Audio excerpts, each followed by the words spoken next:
எல்லாத்தையும் குறை சொன்னா எப்படி? பவுன்சர்கள் மேல எந்த தப்பும் இல்ல. விஜய்க்கு பிரேமலதா சப்போர்ட். வணக்கம் செய்தி புனல் நேயர்களே. சுமார் 2 லட்சம் தொண்டர்கள் கூடிய தாவேகவின் 2வது மாநில மாநாடு மதுரை பாரபத்தியில் நடந்து முடிந்தது.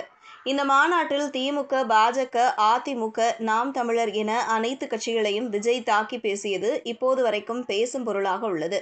இது ஒரு பக்கம் இருக்க, தாவேக மாநாட்டில் நடந்த சில அசம்பாவிதங்கள் நடந்தன. தாவேகவினர் பேனர் கட்டிய கல்லூரி மாணவர் உயிரிழந்தார். தாவேக கொடிக்கம்பம் சாய்ந்து கார் நொறுங்கியது.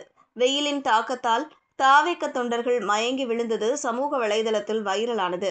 இது மட்டுமின்றி தாவேக தொண்டர்களிடம் விஜயின் பவுன்சர்கள் நடந்து கொண்ட விதம் போலீஸ் நிலையத்தில் புகார் வரைக்கும் சென்றுள்ளது. அதாவது, மாநாட்டில் பங்கேற்க வந்த விஜய் மாநாட்டு திடலில் அமைக்கப்பட்டு இருந்த ராம்ப் வாக்கில் நடந்து சென்றபோது தாவேக தொண்டர்கள் சிலர் விஜயை பக்கத்தில் இருந்து காணும் ஆர்வத்தில் ராம்ப் வாக் மீது ஏறினார்கள். விஜய்க்கு பாதுகாப்பாக வந்த பவுன்சர்கள் அவர்களை தடுத்து நிறுத்தினார்கள். இதேபோல் ராம்ப் வாக் மீது ஏறி விஜய் பக்கம் வந்த ஒரு இளைஞரை பவுன்சர் ஒருவர் தூக்கி வீசிய காட்சிகள் இணையத்தில் வைரலானது. பல்வேறு தரப்பினரும் இதற்கு கண்டனம் தெரிவித்தனர்.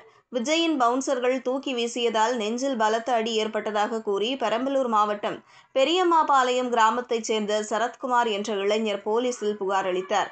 அந்த புகாரின் பேரில் தாவேக தலைவர் விஜய் மீதும் பவுன்சர்கள் மீதும் வழக்கு பதிவு செய்யப்பட்டுள்ளது. திமுக அரசு வேண்டுமென்றே விஜய் மீது வழக்கு பதிவு செய்துள்ளதாக தாவேக தொண்டர்களும் விஜய் மீது நடவடிக்கை எடுக்க வேண்டுமென திமுக உள்ளிட்ட மற்ற கட்சியினரும் தெரிவித்து வருகின்றனர். இந்த நிலையில் செய்தியாளர்களுக்கு பேட்டியளித்த பிரேமலதா விஜயகாந்திடம் தாவேக மாநாட்டில் நடந்த சம்பவம் குறித்து கேள்வி எழுப்பப்பட்டது. அதற்கு பதிலளித்த பிரேமலதா, தாவேக மாநாட்டில் ஏற்பாடுகள் சரியாக செய்யப்பட்டு இருந்தன. நாம் எல்லாவற்றையும் குறையாகவே பார்க்கக்கூடாது.